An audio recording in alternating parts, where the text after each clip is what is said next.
La pedagogía del alma en modo virtual. Mi Colegio del Alma.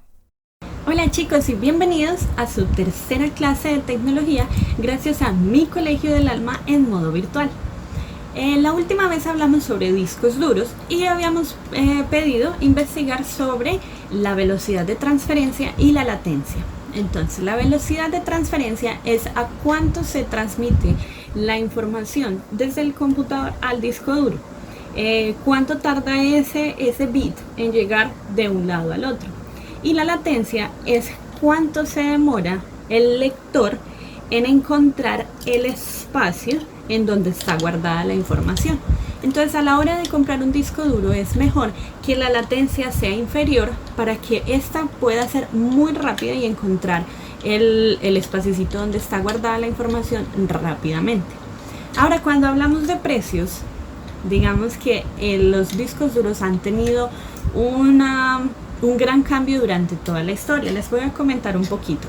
El primer disco, que se llamaba Ramac I, que ya habíamos hablado sobre él, que pesaba 1 tonelada y era del tamaño de una nevera, que tenía una capacidad de 5 megabytes, costaba aproximadamente $10,000 cada megabyte.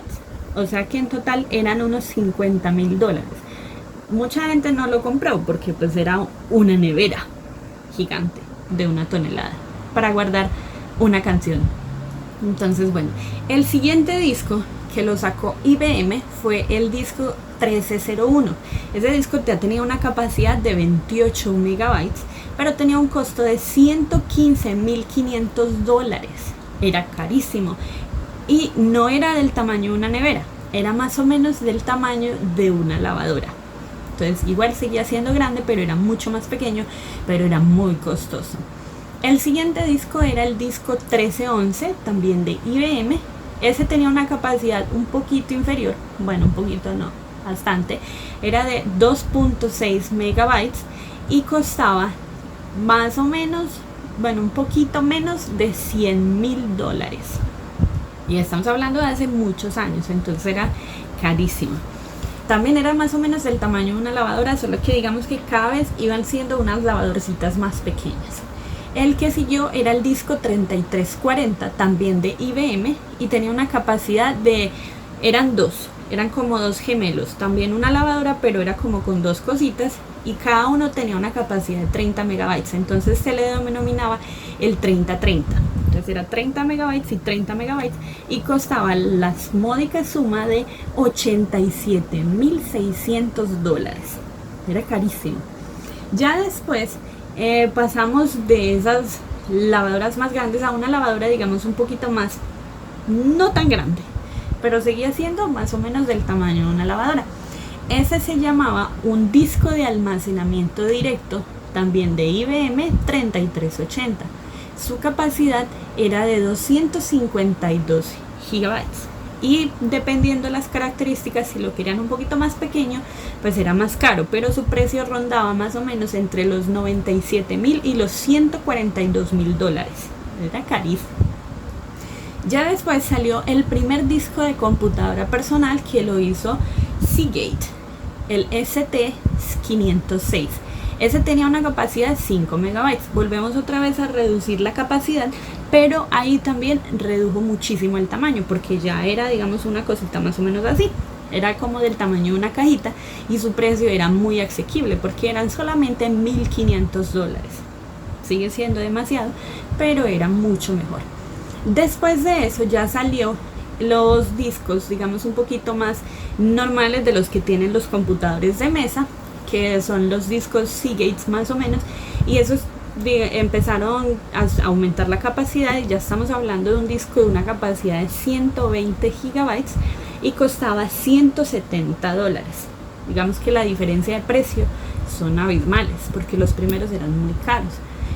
Un disco duro hoy en día de una capacidad de 1 terabyte puede costar aproximadamente $70. Un disco bueno.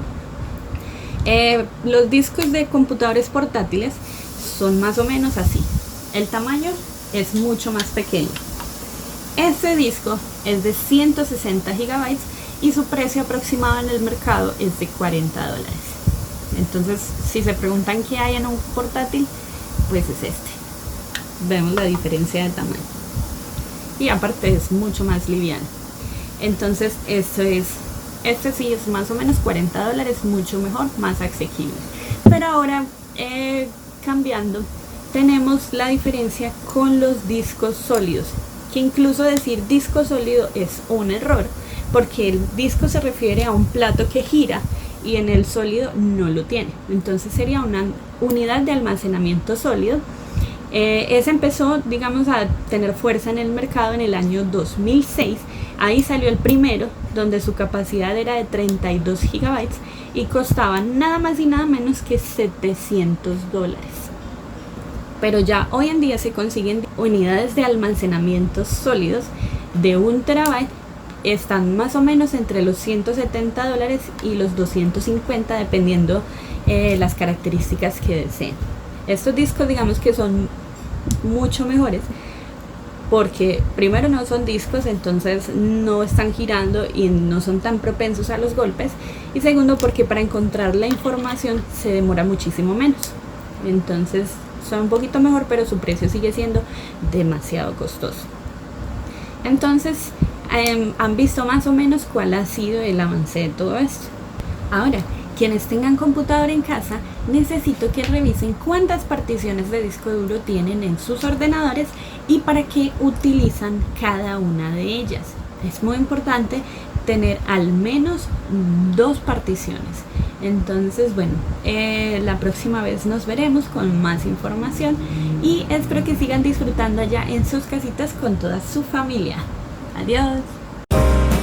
La pedagogía del alma en modo virtual. Mi Colegio del Alma.